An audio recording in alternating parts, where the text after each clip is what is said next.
Capítulo 12. O final do quarto. Apagaram-se as luminárias, reconstituíram-se as famílias, tudo parecia reposto nos antigos eixos. Reinava a ordem, a Câmara exercia outra vez o governo sem nenhuma pressão externa, o presidente e o vereador Freitas tornaram aos seus lugares. O barbeiro Porfírio, ensinado pelos acontecimentos, tendo provado tudo, como o poeta disse de Napoleão, e mais alguma coisa, porque Napoleão não provou a Casa Verde. O barbeiro achou preferível a glória obscura da navalha e da tesoura às calamidades brilhantes do poder. Foi, é certo, processado, mas a população da vila implorou a clemência de Sua Majestade, daí o perdão. João Pina foi absolvido, atendendo-se a que ele derrocara um rebelde. Os cronistas pensam que deste fato é que nasceu o nosso adágio ladrão que furta ladrão tem 100 anos de perdão, adágio moral, é verdade, mas grandemente útil. Não só findaram as queixas contra o alienista, mas até nenhum ressentimento ficou dos atos que ele praticara, acrescendo que os reclusos da Casa Verde, desde que ele os declarara plenamente ajuizados, sentiram-se tomados de profundo reconhecimento e férvido entusiasmo. Muitos entenderam que o alienista merecia uma especial manifestação e deram-lhe um baile, ao qual se seguiram outros bailes e jantares. Dizem as crônicas que de Evarista a princípio tivera ideia de separar-se do consorte, mas a dor de perder a companhia de tão grande homem venceu qualquer ressentimento de amor próprio e o casal veio a ser ainda mais feliz do que antes. Não menos íntima ficou a amizade do alienista e do boticário. Este concluiu do ofício de Simão Bacamarte que a prudência é a primeira das virtudes em tempos de revolução e apreciou muito a magnanimidade do alienista, que ao dar-lhe a liberdade estendeu-lhe a mão de amigo velho. É um grande homem, disse ele à mulher, referindo aquela circunstância. Não é preciso falar do Albardeiro, do Costa, do Coelho, do Martim Brito e outros especialmente nomeados neste escrito, basta dizer que puderam exercer livremente seus hábitos anteriores. O próprio Martim Brito, recluso por um discurso em que louvara enfaticamente de Evarista, fez agora outro em honra do insigne médico cujo altíssimo gênio, elevando as asas muito acima do sol, deixou abaixo de si todos os demais espíritos da terra. Agradeço as suas palavras, retorquiu-lhe o alienista, e ainda me não arrependo de o haver restituído à liberdade. Entretanto, a Câmara que responderá ao ofício de Simão Bacamarte com a ressalva de que oportunamente estatuiria em relação ao final do 4 graus, tratou enfim de legislar sobre ele. Foi adorada sem debate uma postura, autorizando o alienista a agasalhar na Casa Verde as pessoas que se achassem no gozo do perfeito equilíbrio das faculdades mentais. E porque a experiência da Câmara tivesse sido dolorosa, estabeleceu ela a cláusula de que a autorização era provisória, limitada a 1 ano, para o fim de ser experimentada a nova teoria psicológica, podendo a Câmara antes mesmo daquele prazo mandar fechar a Casa Verde, se a isso fosse aconselhada por motivos de ordem pública. O vereador Freitas propôs também a declaração de que, em nenhum caso, fossem os vereadores recolhidos ao asilo dos alienados, cláusula que foi aceita, votada e incluída na postura apesar das reclamações do vereador Galvão. O argumento principal deste magistrado é que a Câmara, legislando sobre uma experiência científica, não podia excluir as pessoas dos seus membros das consequências da lei, a exceção era odiosa e ridícula. Mal proferira estas duas palavras, romperam os vereadores em altos brados contra a audácia e insensatez do colega. Este, porém, ouviu-os e limitou-se a dizer que votava contra a exceção. A vereança, concluiu ele, não nos dá nenhum poder especial nem nos elimina do espírito humano.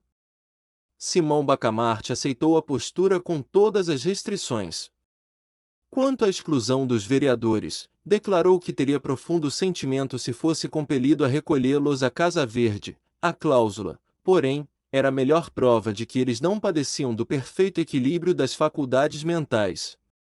Não acontecia o mesmo ao vereador Galvão, cujo acerto na objeção feita, e cuja moderação na resposta dada às invectivas dos colegas mostravam da parte dele um cérebro bem organizado, pelo que rogava à Câmara que ele o entregasse. A Câmara, sentindo-se ainda agravada pelo proceder do vereador Galvão, estimou o zero o pedido do alienista e votou unanimemente a entrega. Compreende-se que, pela teoria nova, não bastava um fato ou um dito para recolher alguém à Casa Verde, era preciso um longo exame, um vasto inquérito do passado e do presente. O padre Lopes, por exemplo, só foi capturado 30 dias depois da postura, a mulher do boticário 40 dias. A reclusão desta senhora encheu o consorte de indignação. Crispim Soares saiu de casa espumando de cólera e declarando às pessoas a quem encontrava que ia arrancar as orelhas ao tirano. Um sujeito, adversário do alienista, ouvindo na rua essa notícia, esqueceu os motivos de dissidência, e correu à casa de Simão Bacamarte a participar do perigo que corria. Simão Bacamarte mostrou-se grato ao procedimento do adversário, e poucos minutos lhe bastaram para conhecer a retidão dos seus sentimentos, a boa-fé, o respeito humano, a generosidade, apertou-lhe muito as mãos, e recolheu-o à Casa Verde. Um caso destes é raro, disse ele à mulher pasmada. Agora esperemos o nosso Crispim. Crispim Soares entrou. A dor vencera a raiva, o boticário não arrancou as orelhas ao alienista. Este consolou o seu privado, assegurando-lhe que não era caso perdido, talvez a mulher tivesse alguma lesão cerebral, e examiná-la com muita atenção, mas antes disso não podia deixá-la na rua. E, parecendo-lhe vantajoso reuni-los, porque a astúcia e velhacaria do marido poderiam de certo modo curar a beleza moral que ele descobrira na esposa, disse Simão Bacamarte, o senhor trabalhará durante o dia na botica, mas almoçará e jantará com sua mulher, e cá passará as noites, e os domingos e dias santos. A proposta colocou o pobre boticário na situação do asno de Burida. Queria viver com a mulher, mas temia voltar à Casa Verde, e nessa luta esteve algum tempo, até que de Evaristo o tirou da dificuldade, prometendo que se incumbiria de ver a amiga e transmitiria os recados de um para outro. Crispim Soares beijou-lhe as mãos agradecido. Este último rasgo de egoísmo pusilânime pareceu sublime ao alienista. Ao cabo de 5 meses estavam alojadas umas 18 pessoas, mas Simão Bacamarte não afrouxava, ia de rua em rua, de casa em casa, espreitando, interrogando, estudando, e quando colhia um enfermo levava-o com a mesma alegria com que outrora os arrebanhava às dúzias. Essa mesma desproporção confirmava a teoria nova, achará-se enfim a verdadeira patologia cerebral. Um dia conseguiu meter na Casa Verde o juiz de fora, mas procedia com tanto escrúpulo que o não fez senão depois de estudar minuciosamente todos os seus atos interrogar os principais da vila. Mais de uma vez esteve prestes a recolher pessoas perfeitamente desequilibradas, foi o que se deu com o advogado, em quem reconheceu um tal conjunto de qualidades morais e mentais que era perigoso deixá-lo na rua. Mandou prendê-lo, mas o agente, desconfiado, pediu-lhe para fazer uma experiência, foi ter com um compadre, demandado por um testamento falso, e deu-lhe de conselho que tomasse por advogado Salustiano, era o nome da pessoa em questão. Então parece-lhe. Sem dúvida, vá, confesse tudo, a verdade inteira, seja qual for, e confie-lhe a causa. O homem foi ter com o advogado, confessou ter falsificado o testamento e acabou pedindo que lhe tomasse a causa.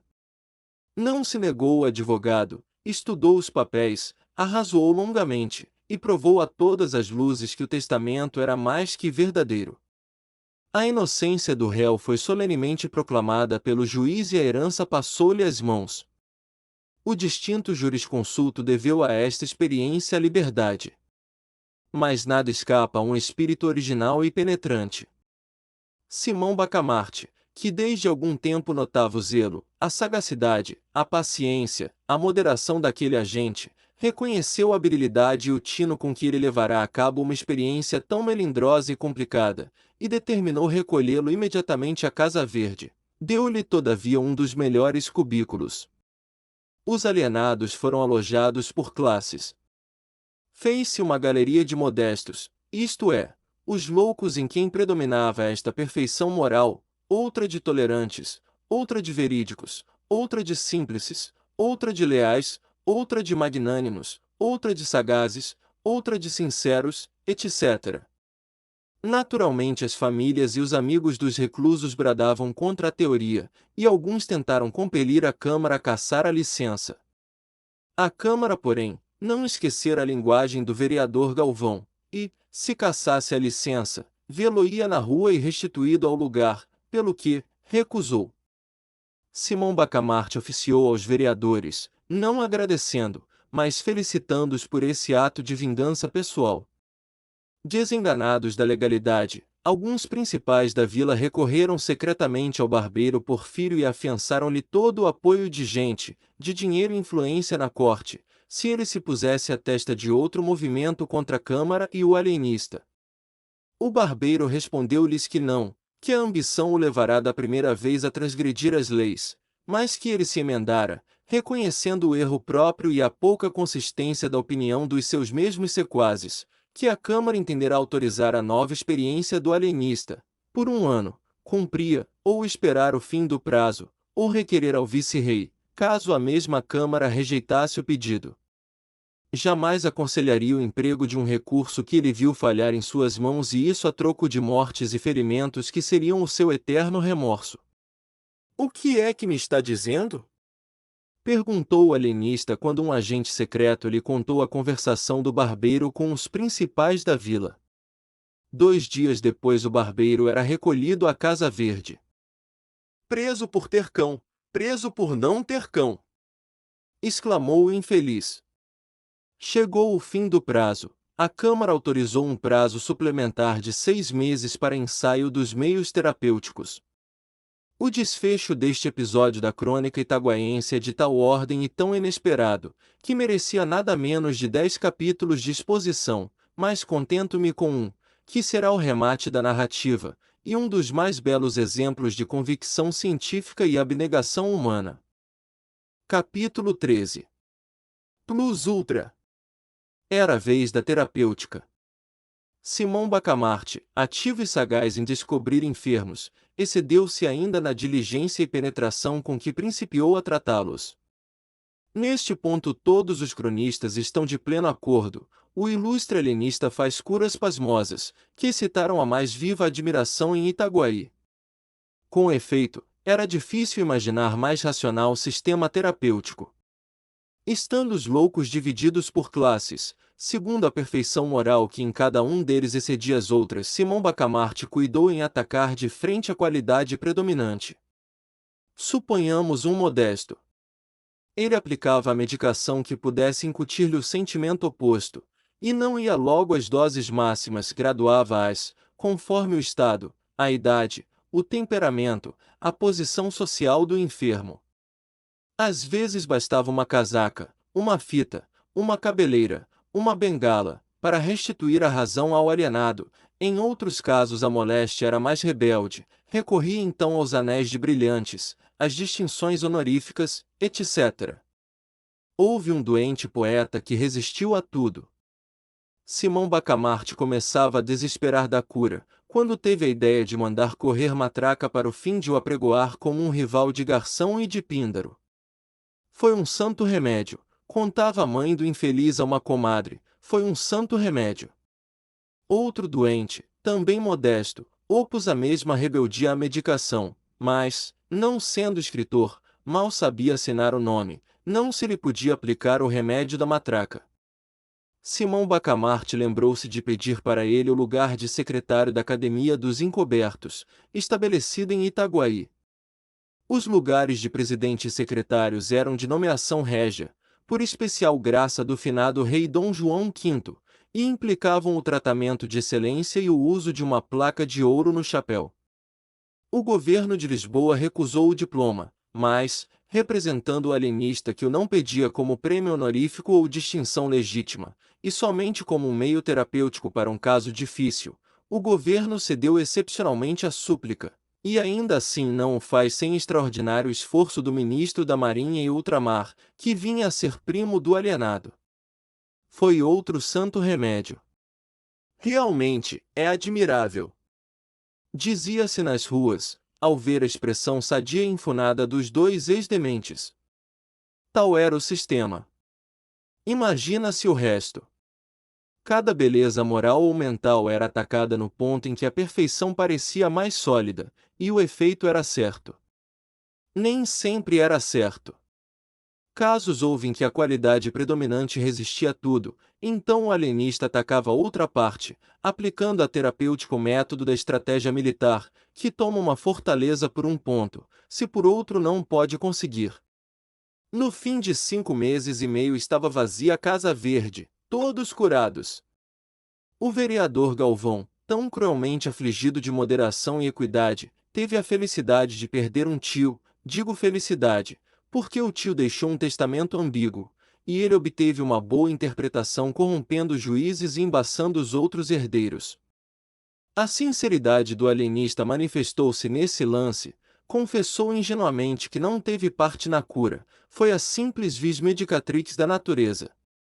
Não aconteceu o mesmo com o padre Lopes. Sabendo o alienista que ele ignorava perfeitamente o hebraico e o grego, incumbiu-o de fazer uma análise crítica da versão dos 70, o padre aceitou a incumbência, e em boa hora o fez, ao cabo de 2 meses possuía um livro e a liberdade. Quanto à senhora do boticário, não ficou muito tempo na célula que lhe coube, e onde aliás lhe não faltaram carinhos. Por que é que o Crispim não vem visitar-me? Dizia ela todos os dias. Respondiam-lhe ora uma coisa, ora outra, afinal disseram-lhe a verdade inteira. A digna matrona não pôde conter a indignação e a vergonha. Nas explosões da cólera escaparam-lhe expressões soltas e vagas, como estas tratante. Velhaco. Ingrato. Um patife que tem feito casas à custa de ungüentos falsificados e podres. Ah! Tratante. Simão Bacamarte advertiu que, ainda quando não fosse verdadeira a acusação contida nestas palavras, bastavam elas para mostrar que a excelente senhora estava enfim restituída ao perfeito desequilíbrio das faculdades, e prontamente lhe deu alta. Agora, se imaginais que o alienista ficou radiante ao ver sair o último hóspede da Casa Verde, mostrais com isso que ainda não conheceis o nosso homem. Plus ultra. Era a sua divisa. Não lhe bastava ter descoberto a teoria verdadeira da loucura, não o contentava ter estabelecido em Itaguaí o reinado da razão. Plus ultra. Não ficou alegre, ficou preocupado, cogitativo, alguma coisa lhe dizia que a teoria nova tinha, em si mesma, outra e novíssima teoria. Vejamos, pensava ele, vejamos se chego enfim à última verdade. Dizia isto, passeando ao longo da vasta sala, onde fulgurava a mais rica biblioteca dos domínios ultramarinos de Sua Majestade. Um amplo chambre de damasco, preso à cintura por um cordão de seda, com borlas de ouro, presente de uma universidade, envolvia o corpo majestoso e austero do ilustre alienista. A cabeleira cobria-lhe uma extensa e nobre calva adquirida nas cogitações cotidianas da ciência. Os pés, não delgados e femininos, não graúdos e mariolas, mas proporcionados ao vulto, eram resguardados por um par de sapatos cujas fivelas não passavam de simples e modesto latão. Vede a diferença, só se lhe notava luxo naquilo que era de origem científica, o que propriamente vinha dele trazia a cor da moderação e da singeleza, virtudes tão ajustadas à pessoa de um sábio. Era assim que ele ia, o grande alienista, de um cabo a outro da vasta biblioteca, metido em si mesmo, estranho a todas as coisas que não fosse o tenebroso problema da patologia cerebral. Súbito, parou. Em pé, diante de uma janela, com o cotovelo esquerdo apoiado na mão direita, aberta, e o queixo na mão esquerda, fechada, perguntou ele a si, mas deveras estariam eles doidos, e foram curados por mim, ou o que pareceu cura não foi mais do que a descoberta do perfeito desequilíbrio do cérebro. E cavando por aí abaixo, eis o resultado a que chegou: os cérebros bem organizados que ele acabava de curar, eram desequilibrados como os outros. Sim, dizia ele consigo, eu não posso ter a pretensão de haver-lhes incutido um sentimento ou uma faculdade nova, uma e outra coisa existiam no estado latente, mas existiam. Chegado a esta conclusão, o ilustre alienista teve duas sensações contrárias, uma de gozo, outra de abatimento. A de gozo foi por ver que, ao cabo de longas e pacientes investigações, constantes trabalhos, luta ingente com o povo, podia afirmar esta verdade: não havia loucos em Itaguaí. Itaguaí não possuía um só mentecapto. Mas tão depressa esta ideia lhe refrescara a alma, outra apareceu que neutralizou o primeiro efeito, foi a ideia da dúvida. Pois que Itaguaí não possuiria um único cérebro consertado? Esta conclusão tão absoluta não seria por isso mesmo errônea, e não vinha, portanto, destruir o largo e majestoso edifício da nova doutrina psicológica. A aflição do egrégio Simão Bacamarte é definida pelos cronistas itaguaienses como uma das mais medonhas tempestades morais que tem desabado sobre o homem. Mas as tempestades só aterram os fracos, os forres enrijam-se contra elas e fitam o trovão. 20 minutos depois alumiou-se a fisionomia do alienista de uma suave claridade. Sim, há de ser isso, pensou ele. Isso é isto. Simão Bacamarte achou em si os característicos do perfeito equilíbrio mental e moral. Pareceu-lhe que possuía a sagacidade, a paciência, a perseverança, a tolerância, a veracidade, o vigor moral, a lealdade, todas as qualidades enfim que podem formar um acabado mentecapto. Duvidou logo, é certo, e chegou mesmo a concluir que era ilusão, mas, sendo o homem prudente, resolveu convocar um conselho de amigos, a quem interrogou com franqueza. A opinião foi afirmativa. Nenhum defeito? Nenhum, disse em coro a assembleia. Nenhum vício? Nada. Tudo perfeito? Tudo. Não, impossível, bradou o alienista. Digo que não sinto em mim essa superioridade que acabo de ver definir com tanta magnificência. A simpatia é que vos faz falar. Estudo-me nada acho que justifique os excessos da vossa bondade. A assembleia insistiu, o alienista resistiu, finalmente o padre Lopes explicou tudo com este conceito digno de um observador. Sabe a razão por que não vê as suas elevadas qualidades, que aliás todos nós admiramos?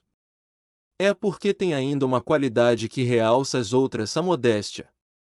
Era decisivo. Simão Bacamarte curvou a cabeça juntamente alegre e triste, e ainda mais alegre do que triste. Ato continuou, recolheu-se à Casa Verde. Em vão a mulher e os amigos lhe disseram que ficasse, que estava perfeitamente são e equilibrado, nem rogos nem sugestões nem lágrimas o detiveram um só instante. A questão é científica, dizia ele, trata-se de uma doutrina nova, cujo primeiro exemplo sou eu. Reúno em mim mesmo a teoria e a prática. Simão! Simão! Meu amor! Dizia-lhe a esposa com o rosto lavado em lágrimas. Mas o ilustre médico, com os olhos acesos da convicção científica, trancou os ouvidos à saudade da mulher, e brandamente a repeliu. Fechada a porta da Casa Verde, entregou-se ao estudo e à cura de si mesmo. Dizem os cronistas que ele morreu dali a 17 meses no mesmo estado em que entrou, sem ter podido alcançar nada. Alguns chegam ao ponto de conjecturar que nunca houve outro louco além dele em Itaguaí, mas esta opinião, fundada em um boato que correu desde que o alienista expirou, não tem outra prova senão o boato, e boato duvidoso, pois é atribuído ao padre Lopes, que com tanto fogo realçara as qualidades do grande homem. Seja como for, efetuou-se o enterro com muita pompa e rara solenidade. Fim. Obrigado por me deixar ler o livro para você. Siga o canal Li um Livro, para que eu continue lendo livros para você. Foi um prazer, até a próxima leitura juntos. Não esqueça de deixar seu comentário, ele é sempre bem-vindo. Até breve.